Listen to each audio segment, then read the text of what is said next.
Graça e paz, queridos irmãos, boa noite a todos, amém. É com tremor que mais uma vez estou aqui, e é de uma responsabilidade muito grande o fato de a gente poder estar aqui na casa do Senhor para transmitir a mensagem de Deus aos queridos irmãos, queridos visitantes que estão aqui.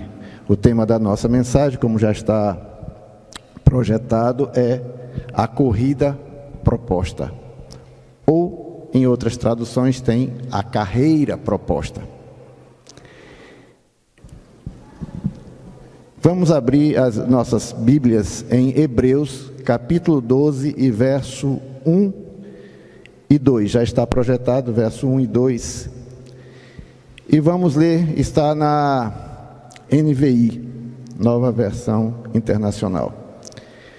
Portanto, também nós, uma vez que estamos rodeados de tão grande nuvem de testemunhas, livremo-nos de tudo que nos atrapalha e do pecado que nos envolve, e corramos com perseverança a corrida que nos é proposta, tendo os olhos fitos em Jesus, autor e consumador da nossa fé.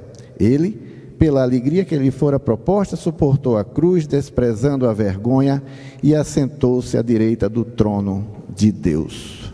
Oremos. Ó Deus, a Tua palavra foi lida, a Tua palavra foi exposta. Ó Deus, que eu não fale de mim mesmo, que fale apenas o que Teu Espírito Santo colocar no coração para falar, e que a Tua palavra seja exaltada, e que vá de encontro a todos os corações e mentes aqui presentes, para a Tua glória e para o Teu louvor. Não porque nós tenhamos méritos, mas pelo mérito do Senhor Jesus. Amém. Irmãos, a corrida proposta. Então, o que é que temos? Uma proposta. Uma proposta. Todos nós recebemos propostas, todos os dias, seja ela comercial, financeira, de vamos lá em tal canto pegar não sei o que, para alguém que não quer ir só, ou qualquer outra. Na faculdade, na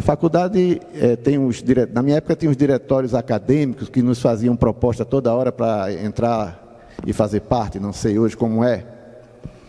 Então, a toda hora, todo momento, nós estamos recebendo propostas.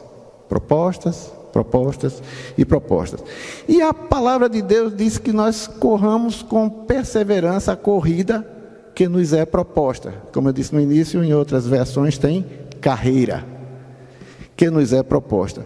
Então nós temos aqui também na palavra de Deus uma proposta. Ela será aceita ou não? Isso vai depender de cada um de nós. Sim, então, isso é uma proposta, mas temos algumas perguntas nesse sentido. Primeira pergunta: o que consiste essa corrida? 2. Quais são os embaraços que nos impedem de correr esta corrida ou carreira, como ele diz o texto aqui em cima? 3. Como se livrar desses embaraços que ele fala? E 4, onde está a nossa motivação para correr esta carreira? O texto também fala de algumas testemunhas. Que são essas testemunhas que o texto fala? Porque ele diz: estamos rodeados de tão grandes testemunhas. Ora, meus irmãos, o texto de Hebreus, capítulo 12, ele, claro, está depois do capítulo 11, onde é retratado os chamados heróis da fé. Então, as testemunhas que temos, não é como, eu já até li alguns autores e outras pessoas aí que ficam dizendo que essas testemunhas estão nos olhando e tal, lá de cima, lá não sei de onde, e ficam olhando para a gente porque estamos rodeados. Nada disso. São referências. Nós temos por referência todo esse povo que está aqui no capítulo 11. Nós temos por referência Abel, Enoque, Noé, Abraão, Jacó, Isaac e Jacó, José e muitos mais. Temos aqui, inclusive, o autor diz tanta referência que chega ao ponto que ele diz, bom, e o que mais poderia dizer de tanta referência que é dada? Então, é a essas testemunhas que nós temos por referência, porque Deus fez no passado, Deus faz de novo, Deus é o mesmo, não é? Então, Deus continua com o seu povo, apesar de nós, apesar do seu povo, apesar do ser humano de uma forma geral ser rebelde. Nós humanos, e é isso que eu me refiro, a nós humanos, somos rebeldes. A gente diz que serve a Deus, quer Deus, mas a gente de vez em quando está pisando na bola e às vezes pisando feio. Sejamos honestos, não é? Sejamos honestos. Então, bom, primeira pergunta: o que consiste essa carreira? O que consiste essa carreira? O escritor aos Hebreus nos fala da carreira da fé que nós cristãos inevitavelmente temos que correr e atentos saltarmos os obstáculos que surgem nessa corrida. Nessa parte, o escritor nos assemelha a um atleta que corre num estádio. Na realidade, nós temos nessa proposta um projeto de vida. Nós temos um bastão que recebemos dos antepassados, que foram citados aqui no capítulo 11, que foram honrados por sua fé. E no verso 36, apesar desses, dizem, outros, por sua vez, enfrentaram zombaria, outros enfrentaram zombaria, açoites, ainda foram acorrentados, colocados em prisões, homens dos quais o mundo não era digno. Nós temos que pegar como numa corrida que o atleta pega o bastão do anterior para passar ao sucessor. Nós estamos pegando um bastão e hoje é a nossa vez de conduzir este bastão. E como é que estamos conduzindo esse bastão? Como é que está a nossa corrida, já que Paulo nos assemelha a um atleta? Então, o nosso projeto de vida é esse, receber o bastão e passá-lo.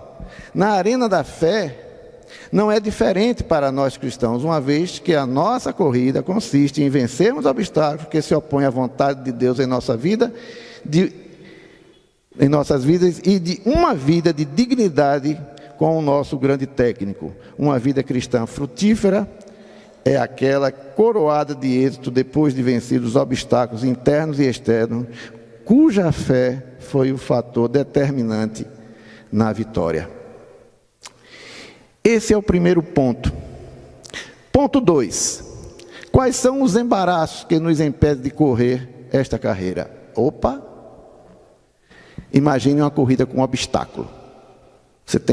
Os irmãos já viram a corrida com obstáculo. O cara tem que pular, eu não sei exatamente qual é aquela altura, mas os atletas têm que pular vários obstáculos. Assim também na vida que Deus nos propõe, a gente vai ter que pular vários obstáculos. A gente vai ter que rejeitar várias propostas, porque elas não vão condizer com a vida cristã.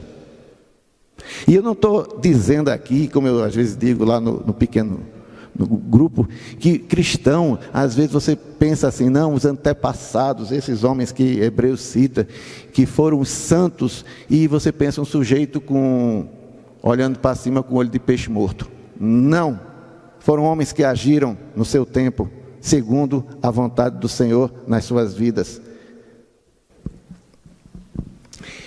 Esses obstáculos, em 1 Pedro 2:1, diz o seguinte: deixando, pois, toda a malícia, todo engano, fingimento, invejas e todas as murmurações. Desejai afetuosamente como meninos, novamente nascidos, o leite racional, não falsificado, para que por eles vá crescendo.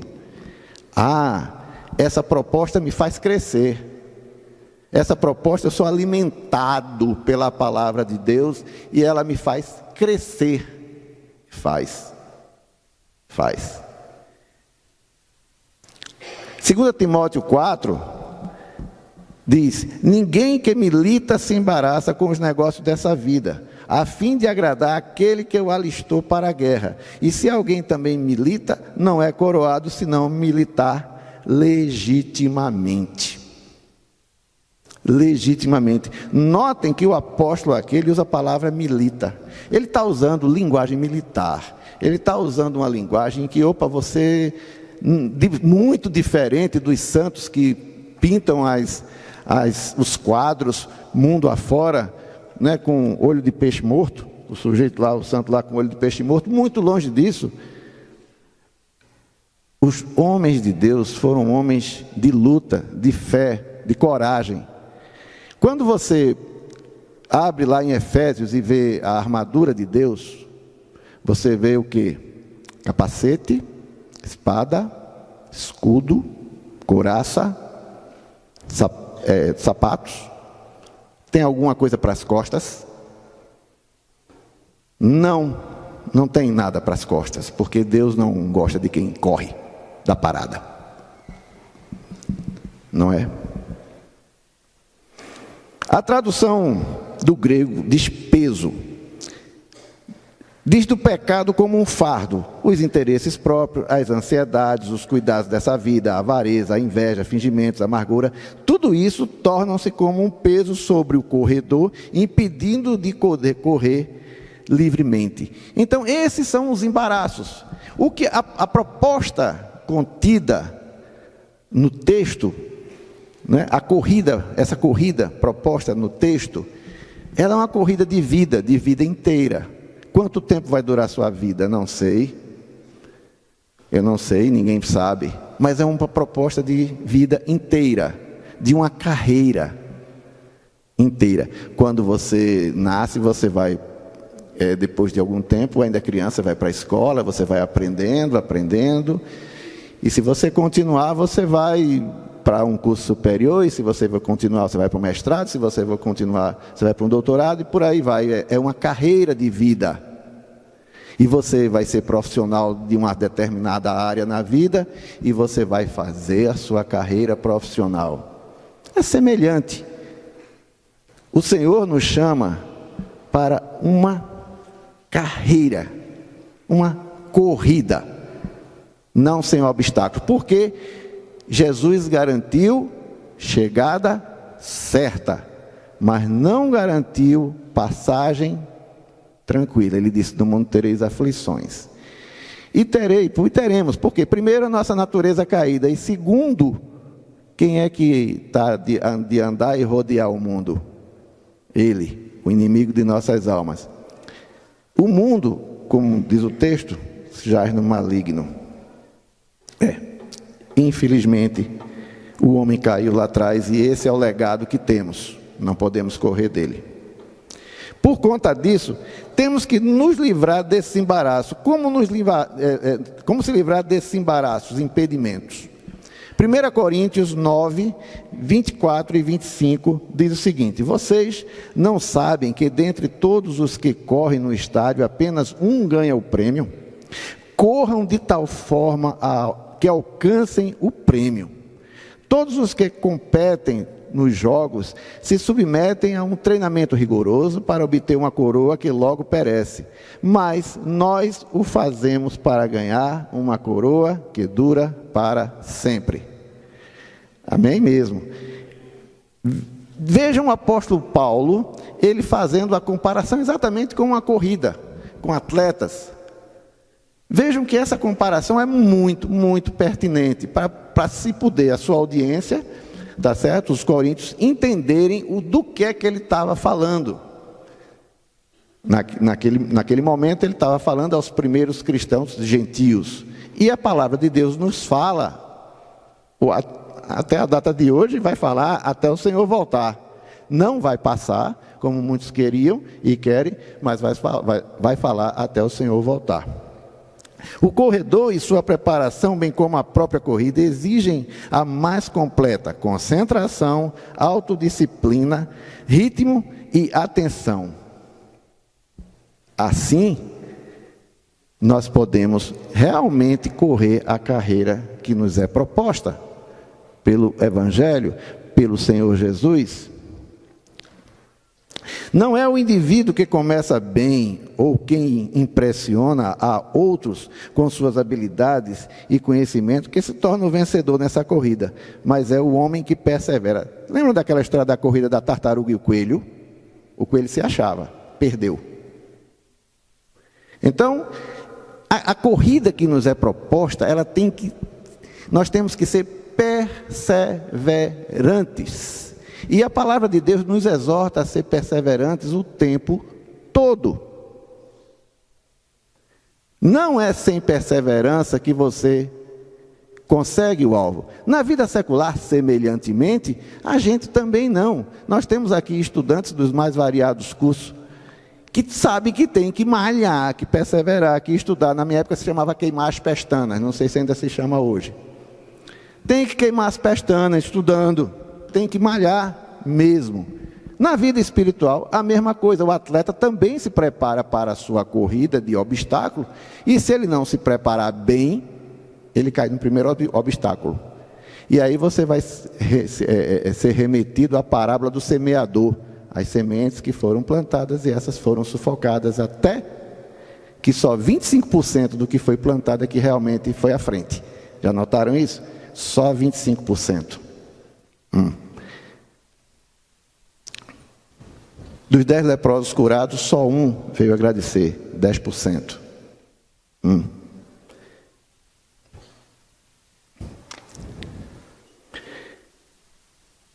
Ainda na figura do atleta, analisamos que o mesmo deve abster-se de todo peso, o que consiste em autodisciplina. No âmbito espiritual, diz das concupiscências da carne, que por sua vez arrogam ao corredor sua incompatibilidade e ineficácia na carreira. Isso não está falando de uma briga eterna, que você está metido.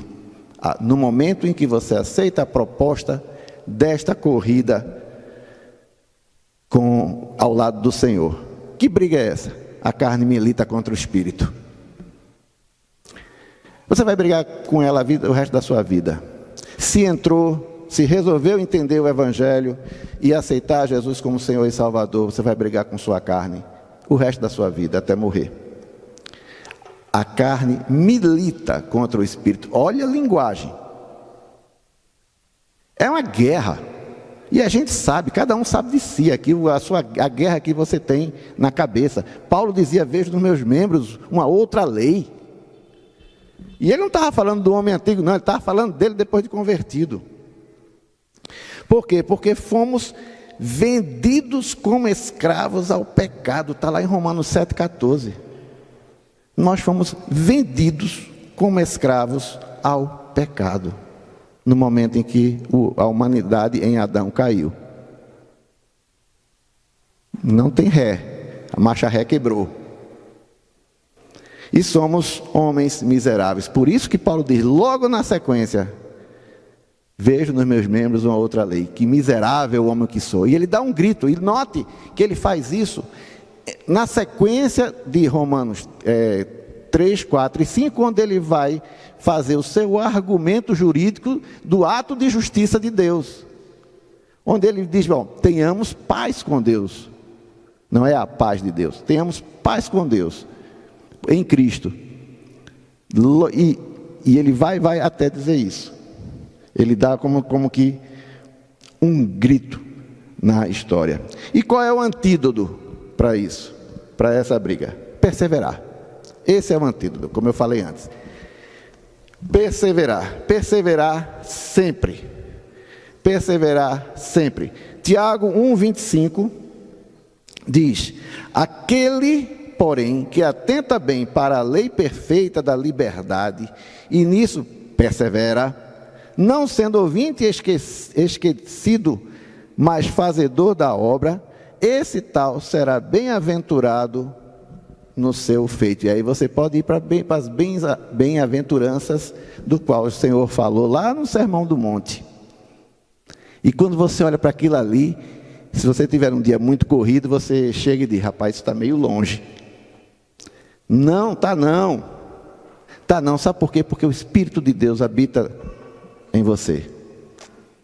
Então, em algum momento de tribulação ligeira, de tribulação repentina, você pode fazer aquela oração que dura 5 segundos, mas vale o dia inteiro. Amém? Quem já passou por isso, levante o braço, porque eu já passei. E não foi uma vez só não.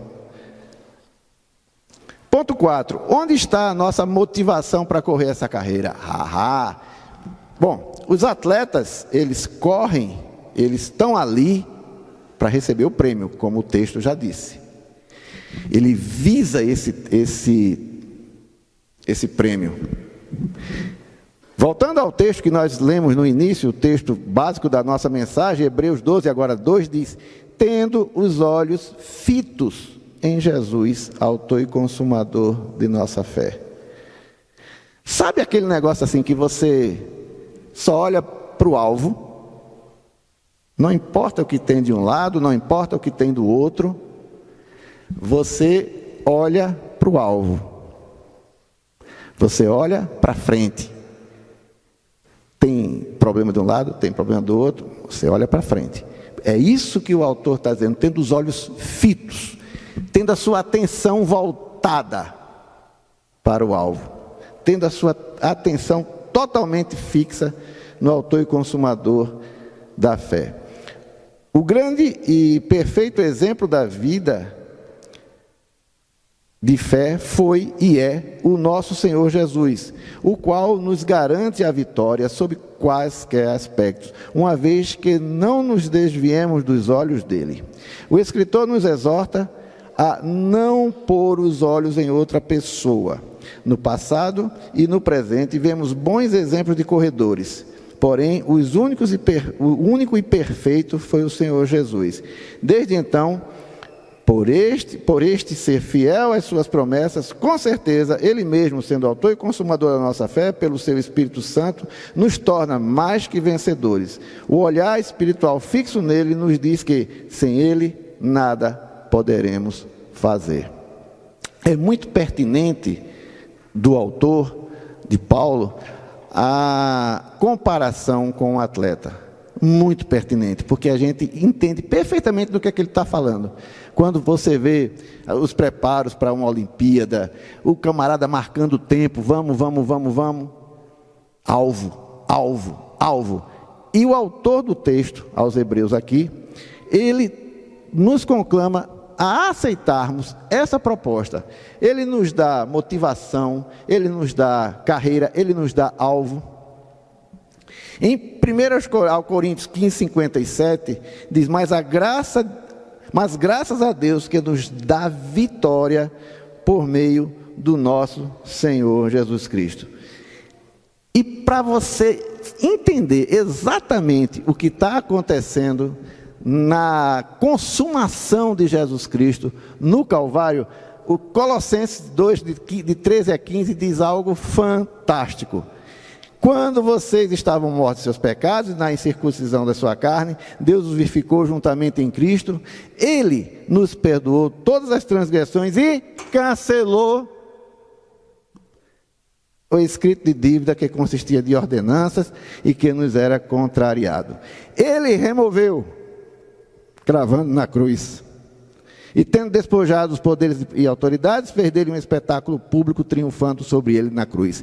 Você estava preso pela lava-jato do céu. Você estava condenado pela lava-jato do céu.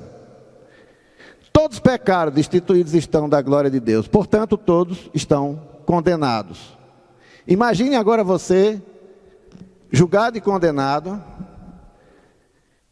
e alguém chega e diz: olhe, chegou alguém que tem autoridade aí em cima na direção, pagou um preço lá e cancelou a tua culpa. Cancelou. Aí abre a grade e diz: pode sair. Foi cancelado o teu escrito de dívida. O que é que você faz? Cadê o cara para eu dar um abraço nele? E você sai pulando pela rua. E você sai exultando de alegria. Estou livre. Eu não merecia, mas foi pago e cancelado. E mais, veja que o texto continua dizendo que ele removeu, pregando na cruz, e tendo despojado poderes e autoridades, fez dele um espetáculo público, triunfando sobre eles na cruz. Satanás não contava com um triunfo desse, humilhante. É um texto, é uma palavra ainda militar, porque ele diz: tendo despojado os poderes e as autoridades. É como o autor aqui, eu li um comentário em que a referência é quando um exército vence uma batalha e traz os vencidos acorrentados, e há aquele desfile pela cidade do vencedor, com os vencidos atrás, acorrentados um ao outro, presos e sendo humilhados. Assim foi que Jesus fez com Satanás. Ele despojou os poderes e autoridades e fez dele um espetáculo público na esfera celestial. Em Romanos 8:28 diz o quê? Sabemos que todas as coisas contribuem juntamente para o bem daqueles que amam a Deus, daqueles que são chamados segundo o seu propósito. Essa carreira que nos é proposta, como foi visto no início, ela é uma carreira em que o Senhor, Ele mesmo já tem a vitória nas mãos. Tem a vitória pelos seus méritos. Não é eu e você, não é qualquer ser humano. Mas em João 3,16 diz: Deus amou o mundo de tal maneira que deu seu Filho. Então isso vem do amor de Deus. O seu amor pelo ser humano o faz entregar seu Filho, e Jesus veio em resgate da humanidade para poder nos levar. Nós em nós mesmos não poderíamos seguir, mas Ele, através do ato de justiça, nos resgatou para o reino do Filho do seu amor. E aí ele começa em Romanos capítulo 8, como a gente estava, logo de cara dizendo: portanto, agora já não há condenação para os que estão em Cristo Jesus. Porque por meio de Cristo Jesus, a lei do Espírito da vida me libertou da lei do pecado e da morte. Essa libertação e essa proposta, esse chamado do Senhor para correr essa corrida, é sublime, é fundamental, mas ela precisa de atenção, de perseverança nessa vida, porque não é fácil. Você está num contexto em que você precisa realmente perseverar. Você briga contra a sua carne, você briga contra o sistema, você briga contra toda a sorte de situações que lhe é apresentada todos os dias. Como eu disse no início, todos os dias você recebe propostas de vida, propostas de situações, propostas, seja ela financeira, seja ela de qualquer outro tipo. E a proposta que o Senhor está lhe trazendo é uma proposta de uma corrida onde a vitória já está lá garantida. Amém? Conclusão. Ao analisar nossa arena da fé sob a ótica de um corredor, em uma corrida de revezamento, entendemos que cada um de nós, em particular, temos nossa trajetória a cumprir. É como se o bastão foi nos passado pelos grandes heróis da fé que hoje nos assiste, como testemunhas e agora nos compete concluir com êxito o que nos foi legado. Nas palavras do apóstolo Paulo em 2 Timóteo 4,7: então, quando enfim chegar o dia, devemos também dizer: combati o bom combate, acabei a carreira, guardei a fé. Amém? Então, meus irmãos, essa era uma palavra que eu quis trazer para os irmãos, no sentido de entendermos a carreira ou a corrida que nós temos a cumprir e perseverar diante do Senhor. Nessa corrida, muitos caem, muitos se desviam, muitos desistem. Hoje mesmo eu estava comentando com um jovem que disse: não, porque eu toquei na igreja e tal, eu entendi que ele já tinha feito parte de uma igreja, mas hoje não está mais fazendo. E assim vai. Muitos realmente desistem e acham difícil. Se você fizer a comparação da corrida lá com a parábola da semeadura, você vai ver que há um paralelo muito grande. Que nós possamos correr essa corrida, nós possamos entender que a vitória não está garantida, que os obstáculos eles vêm, e que possamos dizer como o apóstolo Paulo disse, né? Amém? Glória a Deus. Vamos orar. Venha, Monteiro. Deus amado, nós te agradecemos porque a tua palavra é viva e a tua palavra nos conduz sempre em triunfo conforme tu queres. Sabemos que nessa vida nós temos diversos obstáculos, temos várias provações, mas a provação nos serve para cada vez mais sabermos que só tu és Deus, só o Senhor Jesus Cristo nos salva. Em nome de Jesus nós agradecemos tudo isso. Amém.